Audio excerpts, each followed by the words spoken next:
Okay, good morning, everyone. Apologies for the slight delay. Today we'll have a session on the media's role in defending democracy and human rights against corruption in Africa. And it's being organized by the Center for Journalism, Innovation and Development in Nigeria. And today on the panel, we have 4 distinguished scholars. I may say they are very versed in this topic. On my immediate right, we have Ms. Lola Adekonye. She is, sorry, read her profile. Yeah, she leads the Business Integrity and Anti-Corruption Programs in Africa at the Center for International Private Enterprise.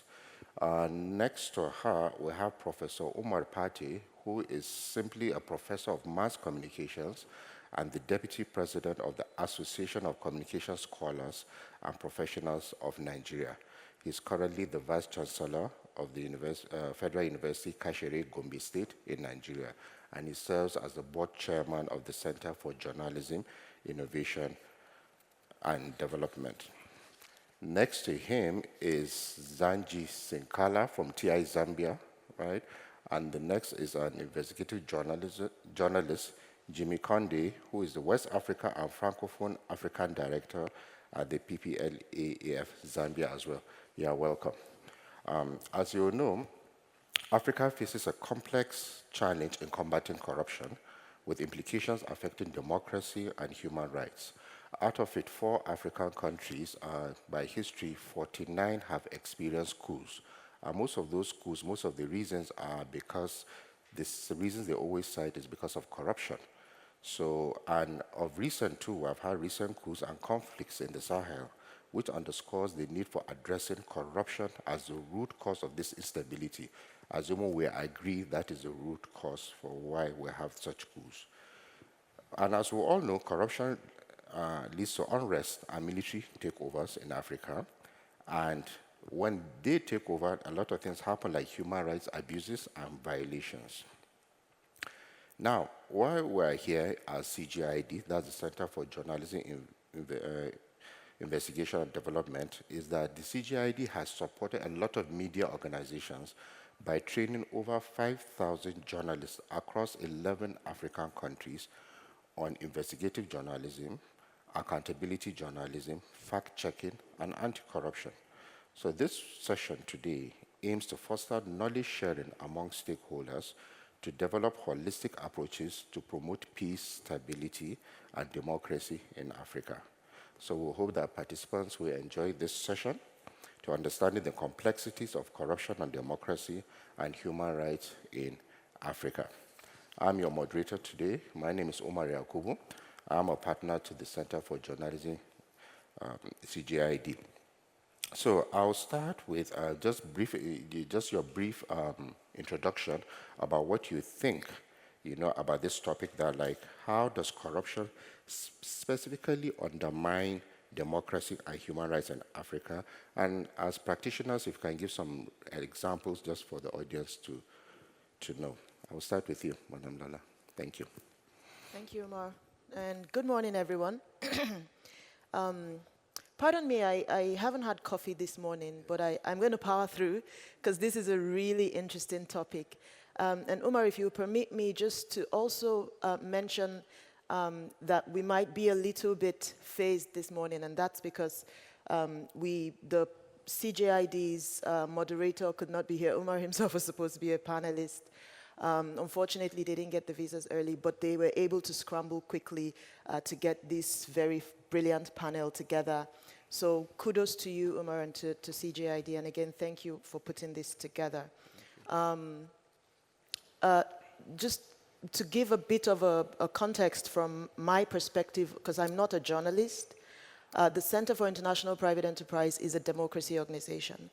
And it's a very unique kind of democracy organization because we work from the private sector perspective. So CIVIC works at the intersection between economic development and political development.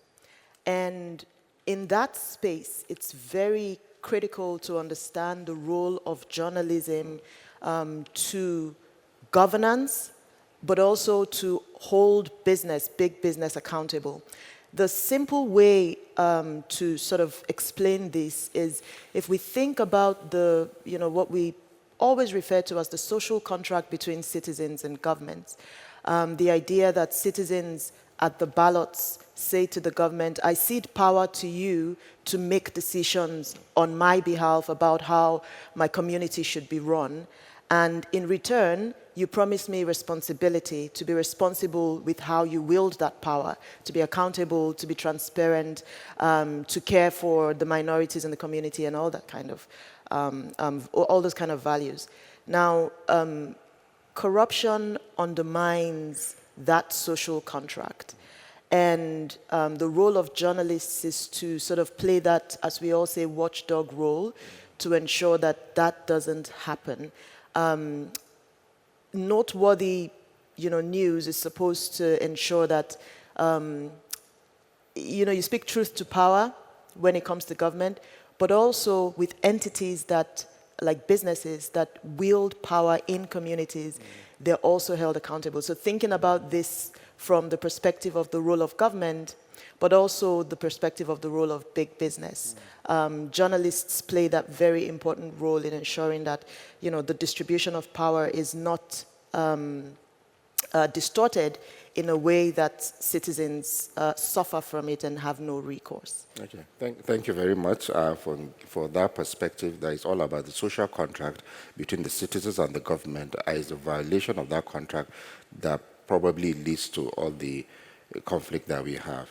So I'll come to you, Prof, last, because you are the professor on the panel. So I'll go to Zanji Sinkala from TI Zambia. I would like to hear your perspective about this. Just how does corruption undermine democracy and human rights across Africa, or using Zambia as an example? Okay, perfect. So I'm actually an investigative journalist, and I think you might have swapped the roles here. Yeah, okay. But I do work for Transparency International Zambia as the communications officer, okay. And I also do the investigations. So two things that I'll speak about in terms of media and how they tend to be, or we tend to be crippled by different factors, and as a result, we don't really get to, play a vital or play a key role in the promotion of democracy and human rights. We do want to, but there are certain factors that limit us, and these factors are, number one, politics.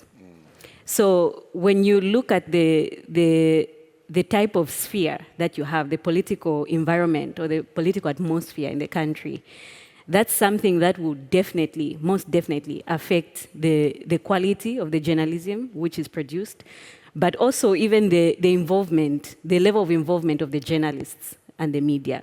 I'll give an example of Zambia.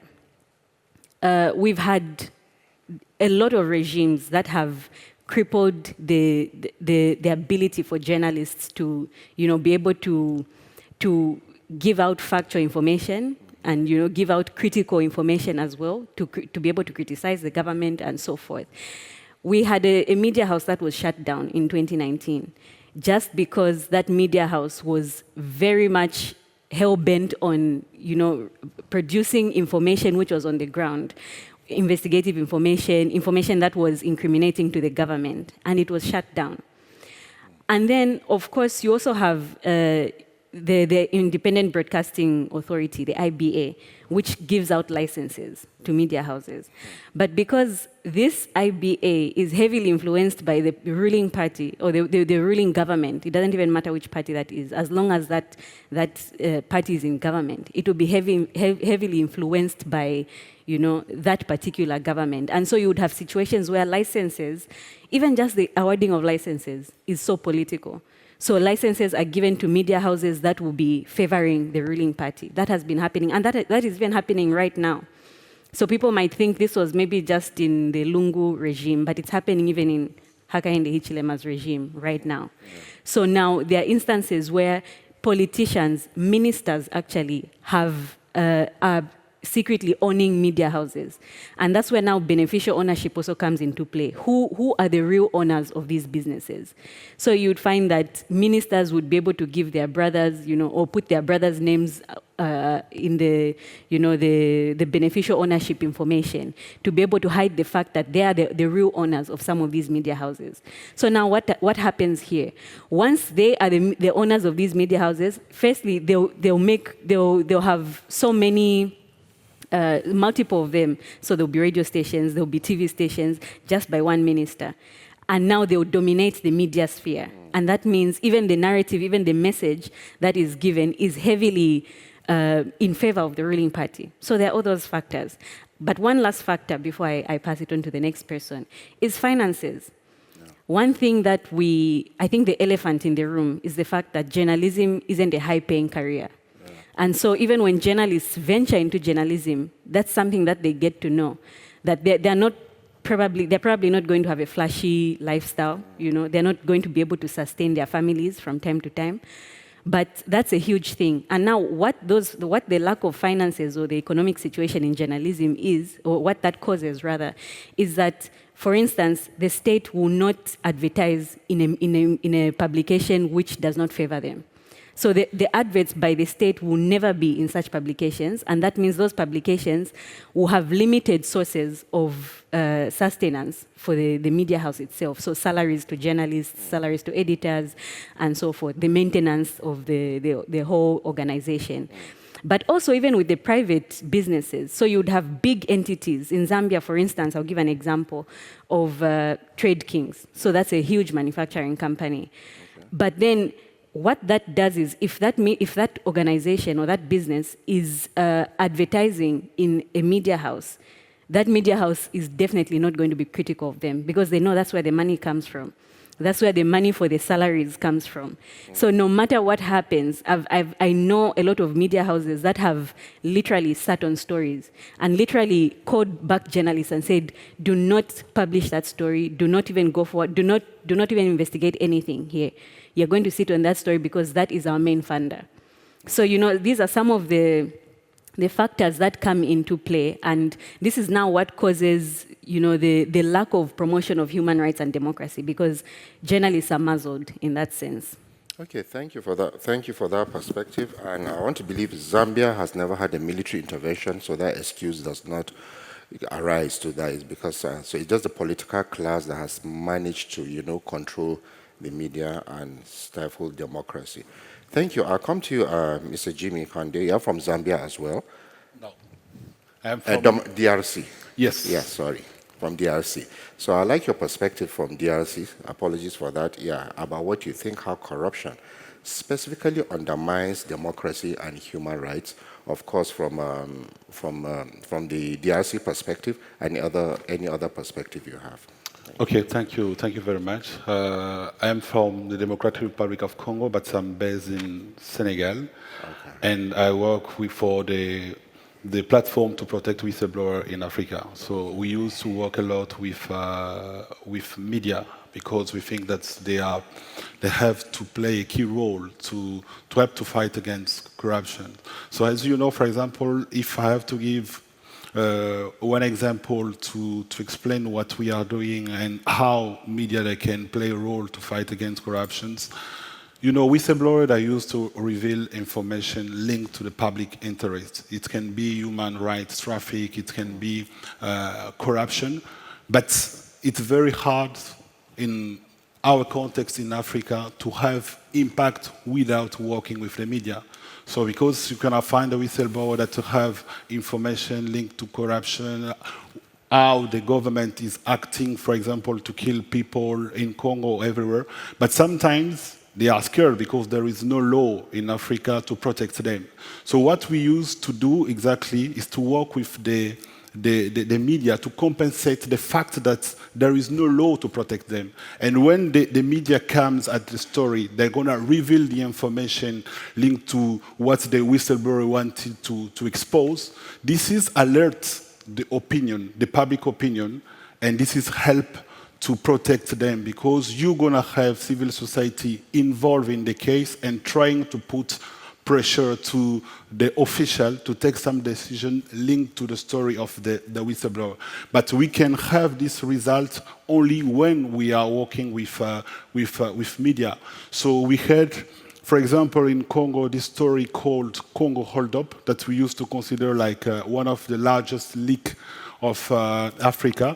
In this leak, whistleblowers were able to bring to us some documents that was able to show us how the former president, Joseph Kabila, in the Democratic Republic of Congo, was using public money for his own interests. We had this information, but without media, it was very hard for us to have impact with this information. That's why we put in place a consortium of media. We work with 15 media, international media that were involved in this case to show what was the mechanism put in place by the former president to rob money in the Democratic Republic of Congo. And with all the story of the media that they were involved, there is today some actions in justice, for example, in the Democratic Republic of Congo, in Spain, in France, in Switzerland also. And they use the result of the investigation of the media. So you can see how the media can play a role when we want to fight against corruption, when we want to defend our democracy, or when we want to promote human rights in Africa. Thank you, Jimmy, for that perspective. I can see you have cited good examples of how the media has actually helped in strengthening democracies in the DRC and elsewhere. So I'll come to you, Professor Pache, please, on your views, of course, on how corruption undermines democracy and human rights across Africa. Thank you. Thank you very much. Democracy, human rights, and the media, of course, or the role of the media, are intricately connected. You cannot talk about democracy without talking about the rights of individuals within the system, as well as the ability of the media to perform its assigned functions. In Africa today, corruption has been identified clearly, both systemic, structural, and all other kinds of corruptions, as corrosive and highly poisonous to the performance of democracy on the continent. We could see how gradually democracy is backsliding in some parts of West Africa, for example, because of the frustration and the dissatisfaction that the people are experiencing, mainly caused by corruption in a very wide sense. If you take Nigeria, for example, of course our democracy is ongoing, but there are some very serious threats that you can identify which are quite dangerous to the performance or to the operations of our democratic system. Conflicts are increasingly emerging all over the place in Nigeria, and these conflicts mostly are resource-based conflicts, highly sponsored by some hidden forces which are yet to be unmasked. Go to every part of the country, there could be one form of conflict or some seeming kind of conflict. And this is quite dangerous to the system. Secondly, if you look at the level of desperation and frustration caused by economic mismanagement, that too mostly can be linked to corruption. Again, it breeds some kind of frustration in the people who tell you that after all, what is the essence of democracy in their lives? Then, if you go to the weaknesses of the various institutions in the system, again, you can trace a lot of the weaknesses to aspects of corruption. And specifically to go to the media. Yes, there are problems relating to ownership. A lot of the times, those who are seen as corrupt in some cases also own the media. Not only own the media, they also control operations within the media system, directly or indirectly. Secondly, the media as an institution itself is experiencing very serious challenges because of the current digital revolution, either in terms of funding, in terms of technology, in terms of content, in terms of credibility, in terms of freedom and safety of even the journalists themselves. We have had cases where journalists that have been engaged in investigative reporting or trying to find some issues relating to some corrupt activities, either were compromised or themselves were turned into victims, or instead of becoming heroes. Yeah. And nobody rose to defend them. So if you look at also the conditions of the journalists themselves, which the lady here mentioned, if you look at their safety, in terms of their psychological safety, their physical safety, their economic safety, social safety, political safety, legal safety, and even online safety, they are not safe. And where an individual is not safe, he does not feel that the system is enabling enough. He is compromised, or he becomes weak or fearful to operate within the system because of the powerful forces. As they always say, corruption is strong and it fights back. And we could see elements of corruption fighting back in Nigeria. So we could cite a number of examples where media organizations were punished for attempting or for trying to become courageous in opening up or in investigating certain stories. There are a number of cases where media organizations will have stories, but it becomes difficult for them to say it. But even where they have the courage and report, you don't see any action being taken. And that can be quite disabling. We have seen a number of stories that came out, but nobody took any action. The government that should have reacted or should have followed up hardly does that. So in such a situation, what do you do as a journalist? You have reported, you have done what you're supposed to do, but those who are supposed to take action, perhaps for whatever reason, didn't act. Yeah. And like Nigeria, you have constitutional immunity for certain office holders. So you can do all the reporting, nothing will happen, so long as they remain in office. So if anything, they have the instruments of office to deal with you as a journalist, and nothing will happen. So by the time you take a critical look at some of these structural elements existing within the system, you will know that the media has a huge role to be able to perform its duty of creating awareness, of early warning function, of being as watchdog. Is not certainly easy within the African context because of the forces of corruption, both nationally and internationally, that are operating. Okay. Thank you for that summary, and your comments align with that of Zanji, as well as Jimmy and Lola, and thank you for that summary. And it's important to understand why the whole media space needs economic security and physical security to operate. But later I'll come to ask you about how, after the reporting, how there's demand for accountability, because reporting is one thing and demand for accountability is another thing. So I'll come later on. So I'll come back to you, Lola. What do you think are the political conditions that allow, drawing from even what Prof said, the political conditions that allow corruption to thrive in Africa, and how do these conditions impact the stability and governance of African nations?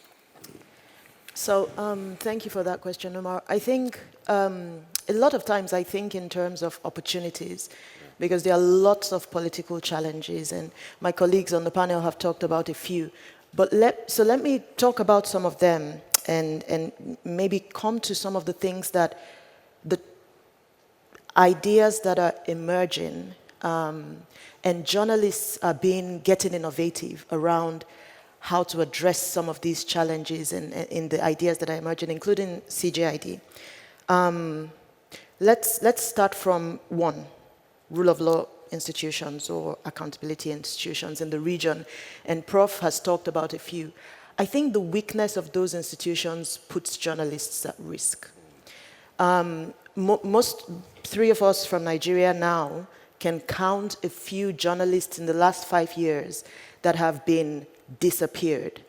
In Nigeria, that on the Freedom House's indicator of freedoms is ranked as partly free. We can count journalists that are still locked up today without charges for more than 48 hours unconstitutionally and for no reason. And I think we can do that in a few of other African countries as well. In West Africa, where we've had unconstitutional changes in government and coups, and we've even had citizens cheering the military take over because they've just been frustrated with the democratic system that they had, which fairly they should be, where presidents like Alpha Conde pushed for a third term in March 2020, or where the government was pretty much non-existent in Burkina Faso, and the just allowed the country to be run over by insecurity. In those instances, the institutions failed the people and also failed journalists. So I think one of the things that makes it really difficult is the rule of law institutions. Even in South Africa, where you have about the best laws, and Jimmy, correct me, to protect whistleblowers on the continent, I think South Africa is more advanced. Even there, it's tricky for at least two of the whistleblowers we know, Mosilo Motepu and Cynthia, who PLAF supported at some point. It's a matter of life or death, for them to speak to journalists and talk about very important corruption issues. In this case, Mosilo and Cynthia's reporting led to Jacob Zuma's, ousting. So that's one. The other really interesting thing, and I think Prof started to touch on it, some of my colleagues say that in Africa, parts of Africa, maybe with a very few exceptions, poverty is weaponized to keep people from caring about what really matters. And I dare say that democracy does not guarantee economic freedoms primarily. Democracy guarantees rights and freedoms that are enshrined in most of our constitutions, which is around freedom of speech, freedom of information, freedom of movement and association. It is those freedoms that eventually leads to these economic benefits that we should get in a democratic institution or in a democratic setting. But because citizens are at the point where the level of poverty is so grave that access to basic health care or even food, survival is a challenge, caring about the news about who is involved in corruption today is a bit, far-fetched. And so it makes it hard, as my colleagues were also saying, for people to want to pay for the newspaper or to, take action when a very important report has been made, because the level of deprivation that seems to be okay to many government officials is so high. And, I say that with a sense of, deep responsibility. I live in Nigeria, in Lagos, Nigeria, where you can see affluence on this street, and right across you see a just ridiculous amount of poverty, and that government officials who are responsible for building basic amenities here live right next to what they're saying. So that's just one, and I'll just talk about one more, but there are many others. This one is really important also, and I think it's important for civil society who work with journalists and investigative reporters, and it's the idea that it's important for these two communities because they are at the forefront of advocacy, for policy reforms, for change. And it's the idea that those who are the primary victims of broken policies and systems, they are the ones whose voices are hardly taken into consideration when we're advocating for policy reforms. And that's one of the things that CIVIC is very particular about when we work on policy advocacy for the private sector. We see that happen a lot of the times where it's big business that can control how policy is made, and a lot of times, understandably, it favors them. But 90% of the private sector actors in Nigeria fall into the small and mid-sized, and this is across the region actually, enterprises group. But their voices are hardly, their associations are hardly in the room when policies are being discussed or when policies are made. And what also happens is, as Sanjay was talking about, they also don't have the resources to buy a whole page in the newspaper. They don't have in Nigeria we say brown envelopes to give journalists to come and cover, and brown envelopes are the token, which sometimes is really big, depending on how you want the journalist to cover your story. It's the tokens that journalists receive, because media houses a lot of times are not able to pay salaries to journalists. That really makes a difference. And so you invite journalists to cover your story, you give them something to take away, and they'll come back to cover your story, and they'll cover it favorably depending on the size of the envelope, unfortunately. And small businesses don't have the extra income, extra, cash or funds to make those kinds of PR, campaigns. And so what then happens is their stories, their issues are not covered as, effectively as they could be, but that also affects the advocacy that's made. So that's the landscape, and those are the challenges. I hope we come to suggestions about how to fix these issues. Yeah, definitely will come. And thank you for providing that context where how the political environment does not provide the platform for all citizens' ideas and to be carried along in everything we do. Thank you for that, from that perspective. And Zanji, you come from a thriving democracy, Zambia. I say thriving because you have never experienced a military coup. So tell us how your political structure, how come you have been running politics, and from your earlier submission, it's like the politicians have captured the media space. So what are those political factors you think that have enabled that? Lola has been talking about poverty, about non-inclusion. So let's hear from your own perspective from Zambia. Thank you. Firstly, I wouldn't say thriving, because I think we have a lot of issues ourselves. We might not have had a coup before, but I think there are a lot of threats to democracy and human rights. But just to align this to the conversation, one thing I think that has really fueled or enabled corruption in Zambia is also I would say the lack of legal reforms. So now I think there are particular pieces of legislation which enable corrupt doers, and I'll give certain examples. The first thing is, in Zambia, public officers, for instance, a minister, cannot be prosecuted. So if they are corrupt and if they are doing corrupt activities, the only time that law enforcement would be able to move in on them is when they are out of power. So when they are not in government anymore.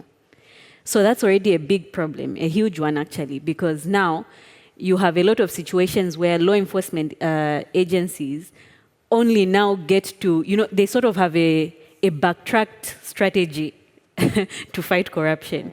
So now they'll be moving before time. So there will be maybe 5 years before.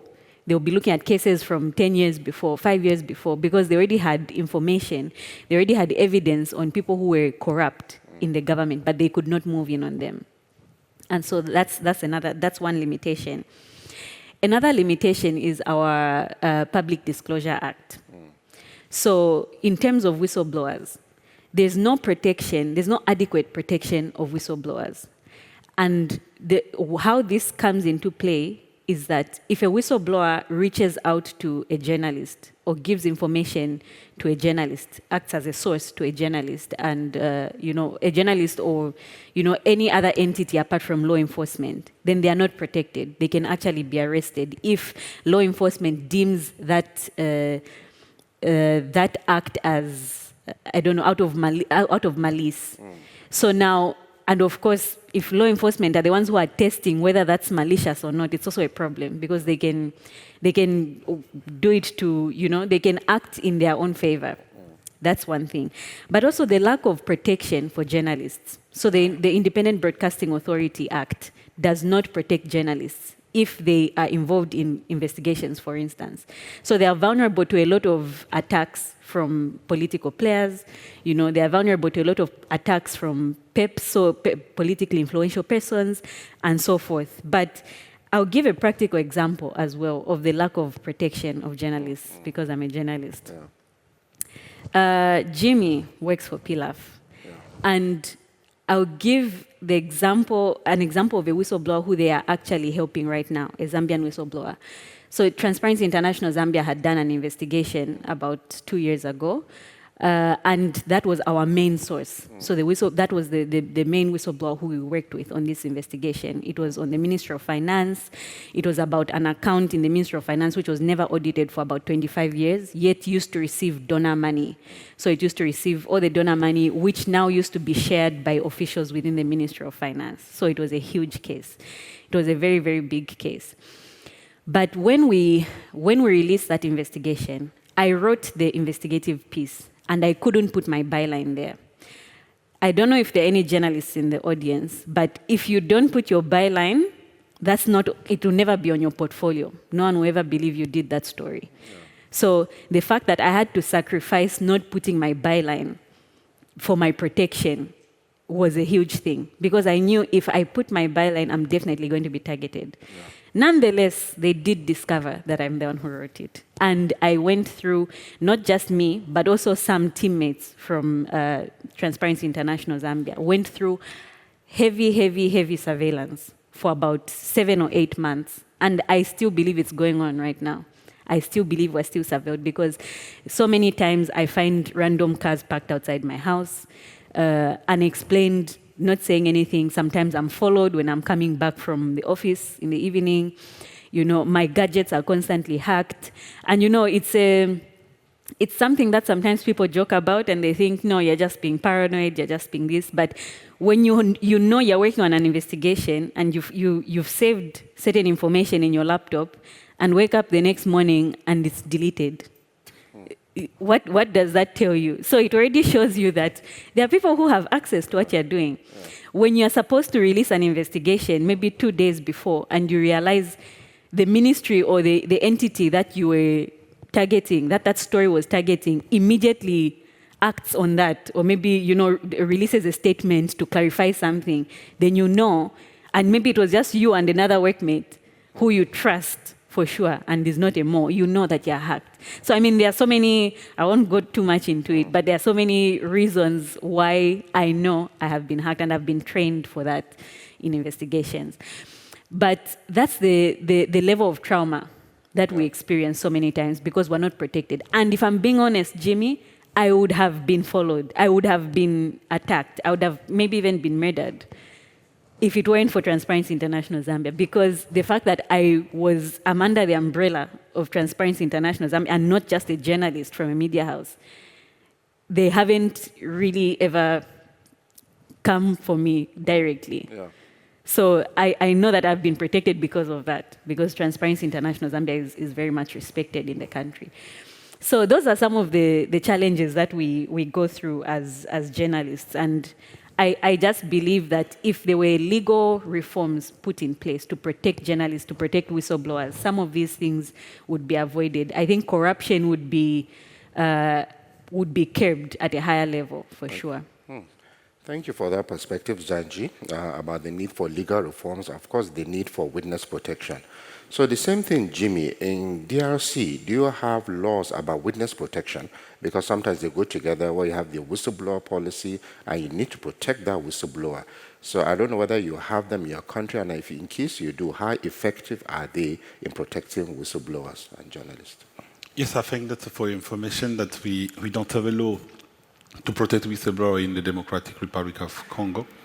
And we have only 11 countries in Africa, and all the 11 countries are countries where they speak English. So we don't have Francophone countries where they speak English. So it's very hard. And about retaliation, as Zanji was saying, so we're going to find the same retaliation when we are talking about whistleblowers or journalists, when they have to publish stories linked to the official or the politicians. And for example, I'm going to give you the story that I was talking about, Congo hold-up, that was involved the former president. So when we decided to work in this project, we were thinking about if it was possible for us to involve local media in the investigations. Because we know that it's going to be very hard for them.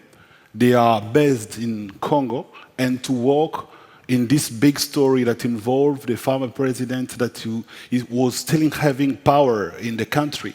So for safety reasons, we said that no, we cannot involve them.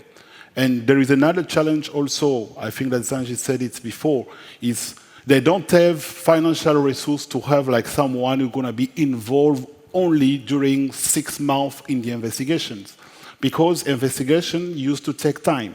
And it's very difficult for them to have only someone who's going to be involved in the investigation during 6 months, because they don't have financial resources to support this kind of action. So it's very hard. It's a big challenge even in the DRC for the journalists to be able to produce reports that when they know that officials are involved. Because when we are talking about corruption in Africa, most of the time, you're going to have private sector, but they have always linked with some politicians.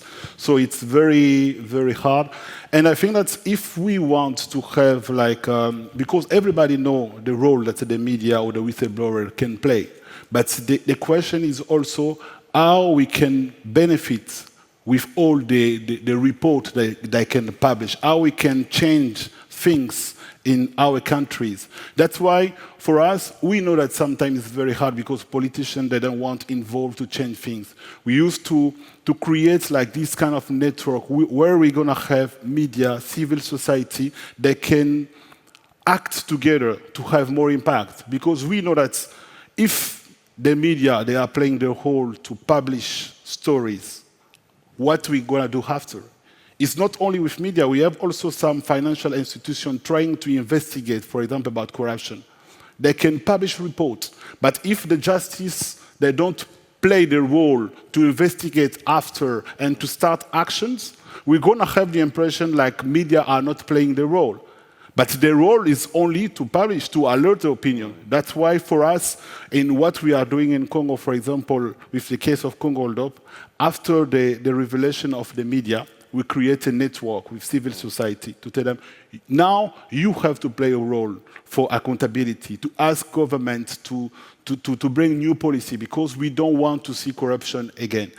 And when we know that it's very hard to find solution in the country, that's why I say that we can also work with international civil society, and they can act with the same case, with the report of journalists. If we have some multinational that they are involved in the case, we can start action also in for example, in Europe, in Belgium, but following the revelation that we had received from the media.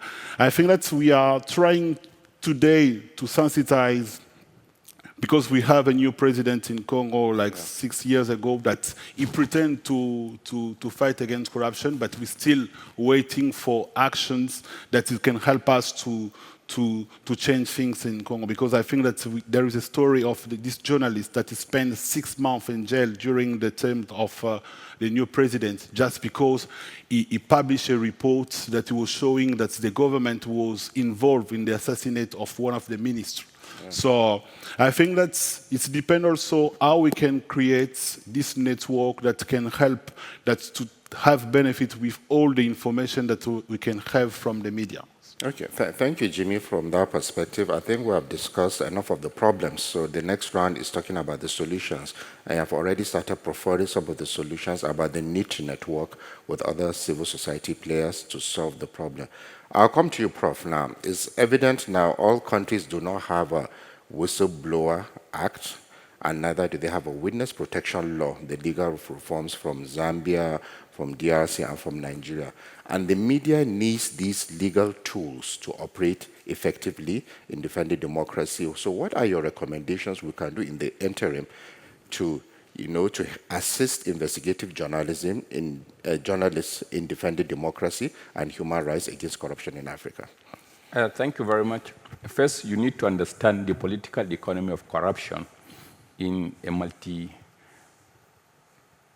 a heterogeneous community like Nigeria, where issues are mostly looked at from perspective of ethnicity, religiosity, provincialism, and several other discriminant features that sometimes politicians or the strongmen deliberately promote so that it could serve their interests. If you look at what is happening to Nigeria's environment today, the Chinese are heavily involved in mining, illegally, in removing trees, and some so many other violations that affect the rights of the citizens. And a lot of these illegal minings, if you could remember not long ago, in Dubai, some individuals were arrested, tried for getting involved in issues of mining and religious insurgency in the country. Yet, in Nigeria, nobody has so far been tried. Thousands of people have been killed, either through Boko Haram or to the banditry activities in Zamfara, in Kaduna, and or in the Niger Delta, where the issue of oil is so dangerously corrupt. But how many people went to court? How many people have been tried? Then if you go to the aspect of governance, you have federal, you have state, you have local government. And these governments have their own jurisdiction. And a lot of corruption that sometimes affect the rights of the people take place at these levels. Yet, the legalistic and sometimes all sorts of jargons that take place without conclusive arraignment or prosecution.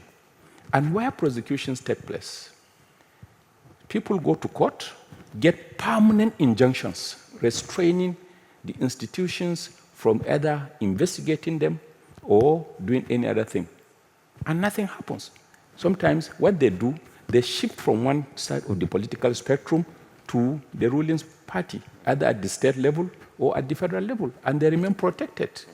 So the journalist finds it difficult in this kind of complex environment to operate. As a journalist, you report a case against an individual or you undertake an investigation, the first thing, the issue is ethnicized, deliberately, where politicians always try to mismanage our diversities for their own interests.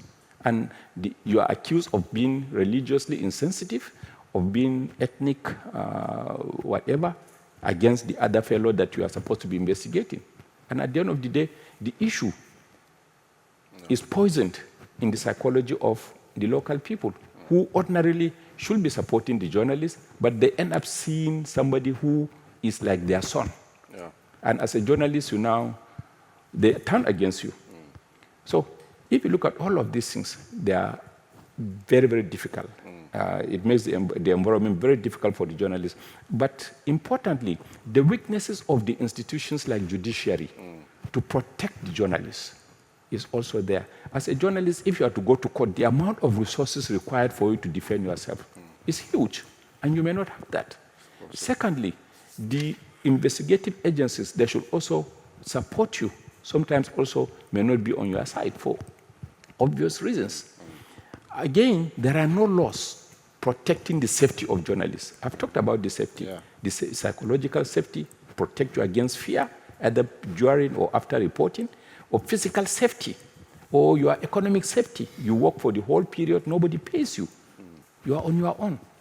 So then online safety, legal safety, you are daily intimidated that they are going to take you to court, and your media organization is also intimidated or harassed economically and maybe legally. So by the time you look at all of these things, it becomes difficult. But importantly, I've said it somewhere, the greatest threat to Nigeria's democracy and, of course, human rights is not the military. It is the attitude and the behavior of the politicians themselves, who sometimes, instead of protecting the institutions of democracy, are heavily involved in activities that corrode the confidence that people should have in democratic institutions. So for the journalist, he can do what he could, and the media system can do what it could, but I can assure you, until we understand the real political economy of corruption, and we have the courage at the political level to be able to address these things, the journalists will find it increasingly difficult within Nigeria to operate. Thank you, sir. Thank you for that submission, and it aligns with what Zanja has been talking about in Zambia, where the political class have kind of captured the media space. So back to you, Lola. Yes, we're now talking about solutions. We're going to open the floor in a few minutes for questions and feedback. We would like to hear solutions coming from what Jimmy has said. What do we do now? Because we need to defend this democracy whether we like it or not. So what do we do as investigative journalists and from the private sector? What do we do? So it's never been easy to transition to a democracy. I think Nigeria has had a history, as difficult as our history of transitioning to democracy after military rule for up to, what, 11 plus years.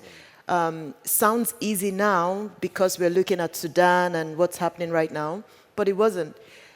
So these are not going to be easy suggestions, but these are the most realistic suggestions that I think that we should start to think about, and all civil society organizations or people who work in the policy advocacy space should think about in terms of supporting journalists.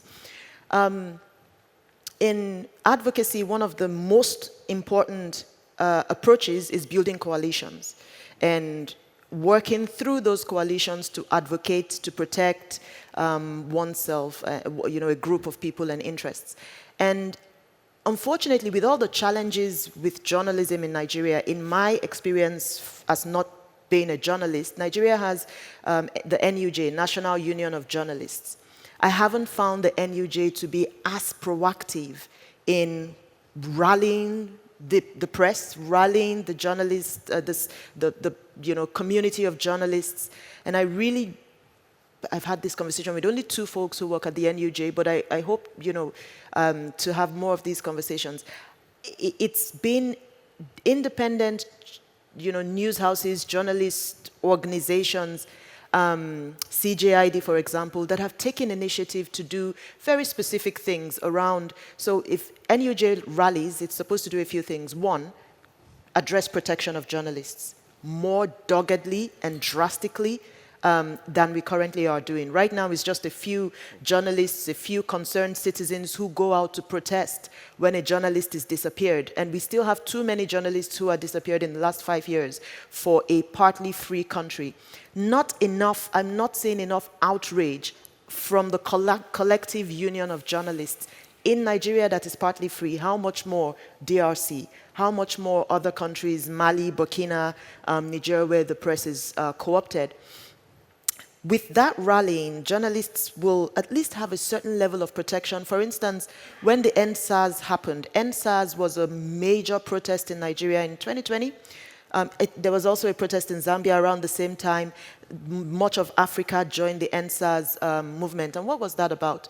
SARS is a strategic police force group that was put together to address armed robbery and violent crime, but then they quickly became more notorious than you would imagine, and harassed young people, just were notorious in every sense of the word. And so young people just started to protest, and we're not having it anymore. And a protest erupted throughout the country. It was so organized. There was not one leader because, they just coordinated via social media and said, we don't want a leader, because what typically happens with things like that is, the government says, we cut off the head of the snake, we compromise the leader, and everybody just goes to sleep. But EndSARS was so powerful for young people, and it had a ripple effect. One of the things that happened during that time was at the peak of the EndSARS movement, I turned to 4 of the main national news channels, on TV. One of them was selling furniture. The other one was doing a cartoon animated show. None of them were covering this public interest story. But when that was all said and done, and 2 of them eventually could no longer hold back because somebody shot what was happening on Instagram Live, and CNN picked it, and BBC picked it, then the Nigerian TV channel started to show what was happening. What happened? The NCC, which is the regulator for the national NBC, fined these media houses that eventually covered, and it also leaked that they got a memo from the NBC not to cover the story. We had a conference at the end of that year, and we had a session to talk about this, and we invited the regulators. But the NUJ, I think they probably put out a press statement 8 months after this, and that was all. So I think coalitions beyond the NUJ is important, but first of all, the NUJ, which is the Union of Journalists, need to start thinking about what do we need to do in terms of protection. And then moving from that is then saying what should be our priority in this time and in this place that our countries are in. And I think one of the priorities in terms of reform, and you know, Sanjay talked about legal reform, is maybe to start to consider not having absolute immunity, and this is with regards to addressing impunity in Africa, in many African countries. Impunity is one of the reasons why journalists will continue to be in this dilemma, in this terrible situation that we find them in. If press stories about serving political officials can be acted upon in real time and not 8 years or 5 years after they've served their time, as long as it's substantive, after preliminary investigation, it does demonstrate corrupt activity and violation of human rights. I think that might move the needle a little bit. And those are the kinds of things that journalists can come together with other advocacy groups to advocate for. And final point on solutions, I've never run out of solutions, is the 24-hour news cycle, the advent of social media, and everybody now is a journalist, waters down what we expect from journalists largely, even for journalists themselves. And so professionalism of journalism in Africa is challenged significantly for all the reasons that they've talked about. And CJID does a terrific job of doing a lot of training for journalists to restore that level of professionalism so that credibility in the press and in reporting grows and doesn't dip because of all of those threats in the landscape. Thank you very much. Yeah, well, I've gotten at least some recommendations about the need to build coalitions. Of course, the need to strengthen the self-regulatory organizations, such as the Nigerian Union of Journalists in Nigeria. I'm sure you have unions in different countries in Africa. And lastly, like she said, the need to utilize technology, because now it's an open space, to utilize technology to put these things out. We're running out of time, so now I'll open the floor for questions, for comments. I can see Mr. Baker, Global Financial Integrity, the founding chairman. Sorry, the lights. Okay, one, two, three, four. The first round of questions, we'll have just about 25 minutes. Okay, good morning, everyone. Yes, my name is Bartolomeo Milton. I'm from Angola, and I'm the president of Pro Bono Angola Association. Well, congratulations to the panelists. They've done so well in explaining and telling us their own context in terms of how media can play a role in defending human rights against corruption. But it's important to first bear in mind that we are talking about different contexts with different issues pertaining to the topic that we are discussing. The place where I come from has specific issues like my sister from Zambia has mentioned, the political influence on the activity of the media. And there's one aspect that I think that should be also considered, is just the moral integrity of the journalists, because they are subject to influence from political perspective. And we should always think of, in terms of protecting journalists, having kind of partnerships or alliances with institutions like bar associations, for instance. We're talking about the lack of protections of journalists, but we haven't addressed on the ways of getting journalists protected. One of them should probably be engaging with the bars associations. They always have a branch that leads with the human rights issues, and this is very important to also consider. Another aspect of the media issue, for instance, in my country, is the fact that we have two types of journalists. Or one of them are labeled like public journalists and private journalists.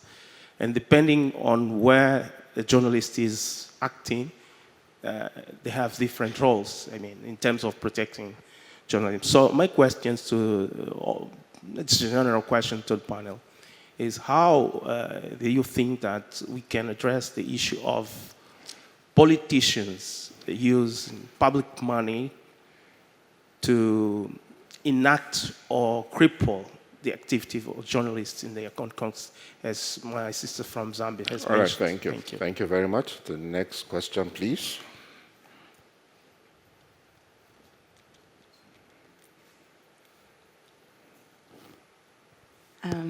Good morning. My name is Nkiruka, and I don't really have a question, but I have a comment to make.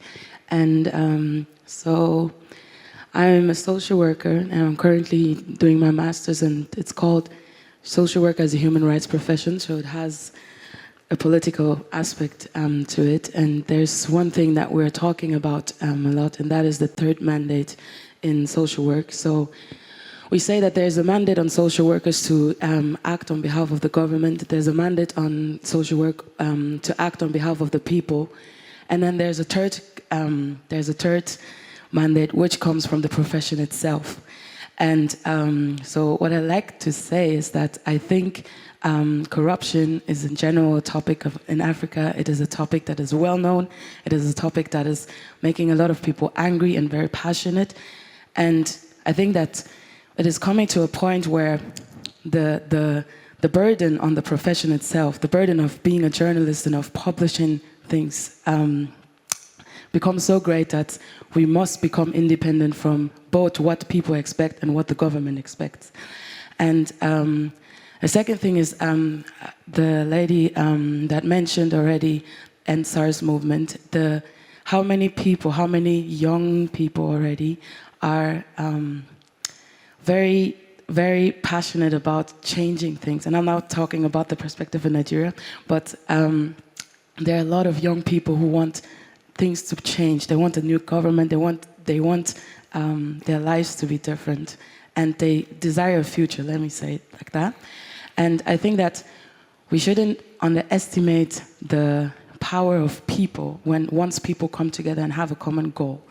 And so basically my point is that I think if we involve people more, if we make use of the strength that people can give and the support that already comes from society, the support that can come from donors also, that support independent news publishing, we can, I think we can benefit from that as well. Thank you. Thank you very much. The next question.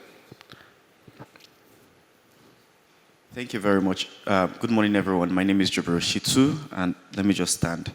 I work for Public and Private Development Center, and we've been doing work in procurement governance for the past 20 years, particularly working with investigative journalists. Last year, we trained about 250 investigative journalists, and I would really like to thank the panelists. This is a very important conversation, dear to us at PPDC, and that's because when we look at the recommendations that come from the panel, yes, there are the legal frameworks that need to be strengthened, but we also need to address the exploitative aspects of that legal framework.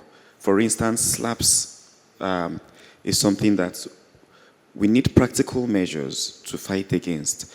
And what we are doing, along with other civil society groups in Nigeria, is that whenever we see a journalist arrested, we immediately go on the offensive. Across all our social media platforms, we issue common statements, including the photo of the journalist, and this has resulted in the release of at least 3 journalists over the past 3 months. So this is progress. The other aspect, which was mentioned by Zambia around the regulation of political campaigns, is very important. And one of the lessons I learned from my experience as an elections observer was that Niger Republic has a law that limits the time of every political campaign advert. Of course, you can't take away the issues that have to do with the incumbents exploiting the national television. So these are some of the areas that you need to look at. But the other area which Lola talked about, which is the NUJ coming to the forefront, I don't think it's just the NUJ, and I say this from experience. We in civil society, we need more information about the challenges of the media and the challenges that they face in the day-to-day, and we need to build that broad-based coalition that doesn't just involve the Union of Journalists, but involves broader unions, the labor unions, the trade unions, the manufacturers associations, civil society, and the private sector.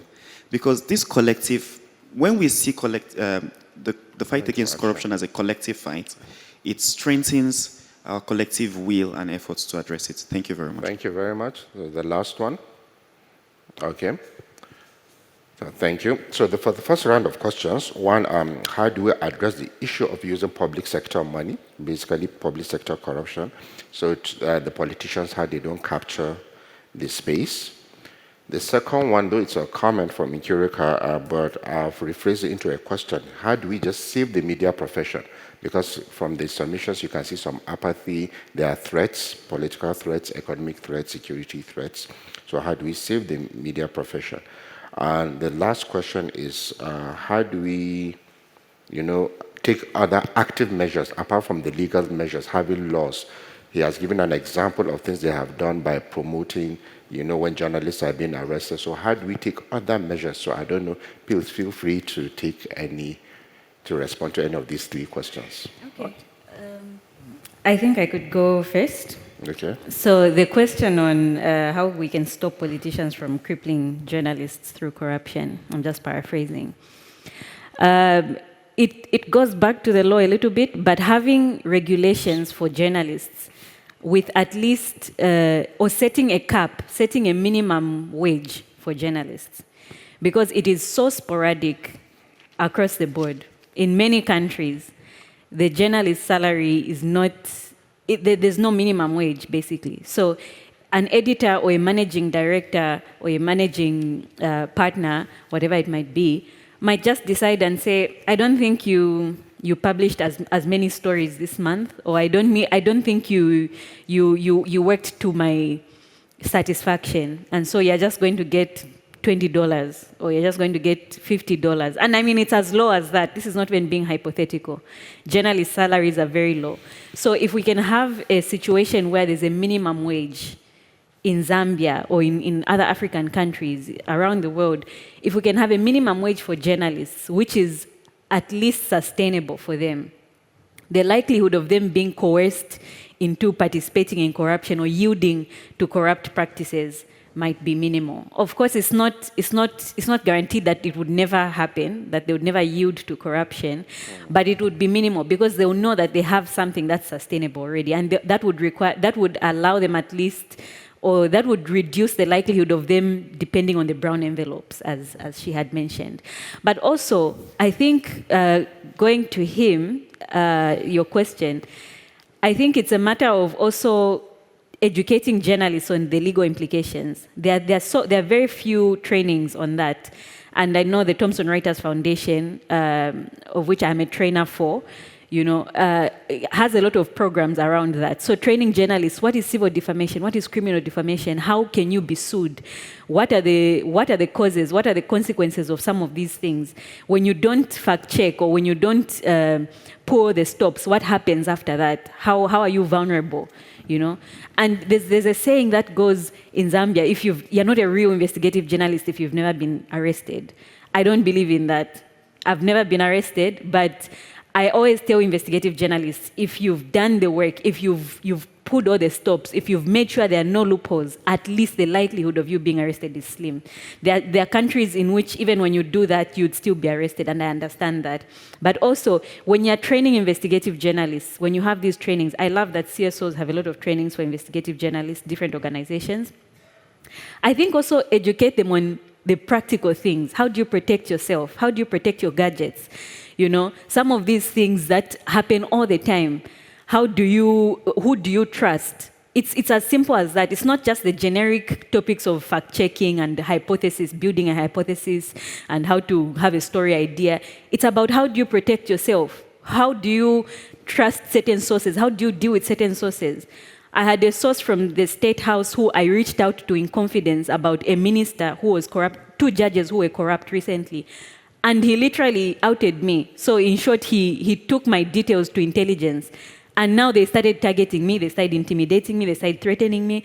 So it shouldn't be a matter of me learning from the mistakes that I've made. It should be a matter of at least having to know from organizations that have trained me, that having to know exactly what to do and when to do that. So I think that was just my submission. All right, thank you. The next question. Well, Yes, Prof. I think for us in Nigeria, still back to the issue of political economy of the media itself, there are structural and systemic issues that naturally give the politicians advantages over the media.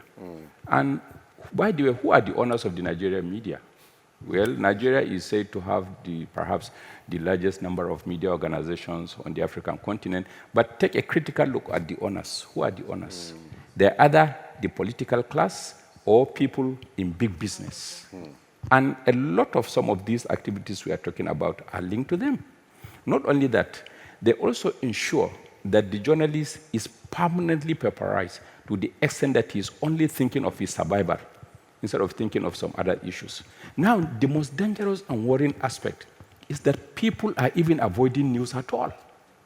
If you read the latest Reuters report on the global assessment of media news consumption in different countries, people are decreasingly showing interest in news. They are not even bothered about what the media carries as contents. And the same story in Nigeria. The newspapers, no newspaper in Nigeria today publishes up to 100,000 copies per day. The radio stations are fully commercialized. They are more tilted towards entertainment. And where, as an individual, you want to place a news story, you have to pay. I hope you know that commercialization. And that automatically disables a large number of the population. Their stories, their issues cannot even be taken in the news. So mostly, when you listen to the news, it is about the governor, the president, and some other powerful forces. He said, he described, he lamented, he explained. And people are tired of all of this. And so they now go to the social media to listen and read all sorts of stories about entertainment, about rumors, about disinformation. And at the end of the day, they're even confused of what to believe and what not to believe. So perhaps our hope will be in resorting more to the media, to the platforms, and the platforms, unfortunately, are more interested in entertainment than real hard stuff. Then collective actions, like we have all talked about here. And again, seeing how civil society organizations can collaborate with media to organize maybe community protests against certain actions at the lower level. Perhaps that could ginger certain actions in governance. Interesting perspective, sir. Yes, sure. Just two things to mention, and I'll take the two questions from the gentleman from Angola and Kiruka. I'll take them together, and I think this would be useful for just rethinking. I guess should I say the jurisprudence or philosophy or idea around journalism, at least in many African countries and in Nigeria, which is this. A lot of times I think our news focuses on big ticket and big picture stories, and it's not local enough to connect the people in the communities with what they're experiencing. What do I mean? If I turn to many of the news outlets, channels, newspapers, and all of that, most of the news in there, there's not enough local news. Most of the news in there is what's happening in Abuja, which is the capital territory. Or if I'm in a state, is what's happening in the capital of the state. But what's happening in my neighborhood, in my local government, it's difficult to find stories about that. And as they say, all politics is local. News too, if it's local, will be very impactful on politics. For example, again, Nigeria has 774 local government areas. It will surprise you to know that a decent amount, I don't want to give you a number, it's close to 30% of the capital expenditure that's supposed to go into public infrastructure is the responsibility of the chairman, the local councils in local government areas. So that means that in the street that I lived in, which floods every time it rains, the entity of government responsible for fixing that problem is the local government area. I have never been able to find a place to go to find news about what that local government council does and how they meet and who is responsible for those funds or who to ask. There's no media or journalist I can find covering stories about these local government areas. And if you hold those folks accountable at that level, they will hold the next level, which is the state folks who should pass the monies on to them to take action accountable, and then the state will hold federal accountable a bit more. But right now, the focus being on, my husband is one of those people who, like Prof in that survey, just says, I'm not watching the news because it's all bad news or it's all them grandstanding, you know. But if journalists tell me stories about what's happening in my neighborhood, is it safe to go out and why is it not safe and whose responsibility is it? Perhaps I'll be a bit more interested, you know, in the news. So that's one way to think about talking about how journalists can make themselves almost, you know, Iron Man level protected, you know, from political shenanigans. And then just coming to Shitu's very important question or point, NUJ cannot do it alone, absolutely not. But NUJ has to sufficiently be coordinated within itself first to be a solid part of any coalition. And I can tell you we've built 2 coalitions in Nigeria. One of the one that we currently are, you know, supporting right now is called the Private Sector Development for Democracy Forum. NUJ was invited to be a part of that, but didn't quite have a solid response. But why did we build that platform, or why are we supporting and convening that platform in partnership with the American Business Council in Nigeria? It's because during the last elections, civil society was strongly involved in just auditing and following the entire process, and they did a terrific job of that. But it came to a point where a lot of the civil society partners ran out of funds to be able to do some of the critical part of the work that was needed for citizens to trust the process and trust the system. And as we work with the private sector, our thought was, well, private sector should be able to fund this, because when COVID happened, private sector stepped in and generated a lot of funding to help. But private sector said, oh, we don't want to seem anti-government and talk about democracy. And so the question was, well, talking about democracy doesn't make you anti-government, but you're afraid to partner with civil society to talk about democracy. What will work for you might be a forum like this, the PSDF, and the entire organized private sector in Nigeria is part of the PSDF now with civil society.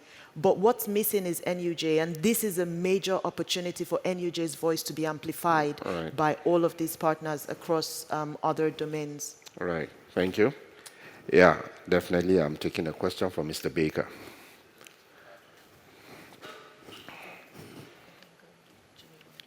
One second. Thank you, and thank you for the excellent discussion on this. When I lived in Nigeria through the 1960s and into the 1970s, we had a number of newspapers that provided national coverage, the Daily Times, and then other papers that, even though, like the New Nigerian, may have had a regional focus, also covered national issues. It's my impression that that is not as common now as it used to be. And my question is that characteristic across other countries in Africa? Has national coverage gravitated to magazines? Has it gravitated to social media? What's happening in the press, not only in Nigeria, but in other countries, in strengthening national unity as opposed to covering local issues? My question is, what's the responsibility of the press for that, and what's the reality of what's going on now, not only in Nigeria, but other countries as well? Thank you. I know you have a response, then anybody can respond to Mr. Baker's question. No, I want just to hear about practical measure. I think that he was talking what we have to do. We can advocate for having press freedom or access of information law. So, for example, what we are doing now in Africa and specifically in the Democratic Republic of Congo, So we create a coalition. It's called Congo is Not for Sale. In this coalition, we have media and we have also civil society. That means that we're going to have media that they're going to produce reports, and we're going to have, after the report, the civil society who are going to advocate, trying to call for specific action to the government. And we know that journalists and whistleblowers in the continent are victims of retaliation. And now, since 2 years now, we have a shelter in Ghana for journalists. When they can have problems, they can come to this shelter, they can stay, and we have also a network of lawyers that they're going to help them in the case in their country to be in safety and condition. And I think it's very hard when you can work as a media, alone. That's why it's very important to work as a network. I think that we produced a report in Angola called Luanda Leaks with ECIG. So I think that with the new regime now, they are trying to act for knowing how they can recover assets. I think that we have to play our role, and I think that we can have windows of opportunity that can help us to have good results with the time. So thank you. Yeah, thank you very much. I'm sure, Prof, you want to respond. In response to what you have asked, I think you need to have a new understanding of the media system in Nigeria as of today.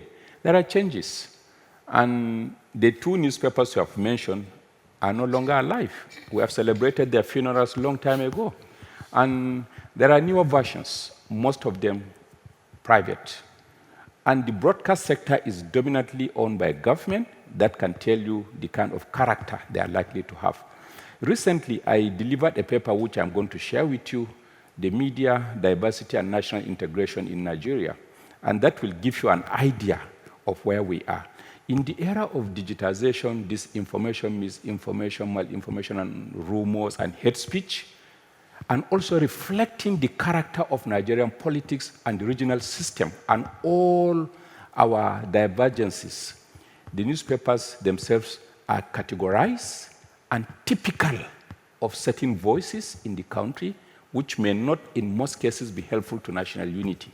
But then, everybody has his or her own interest within a federal system.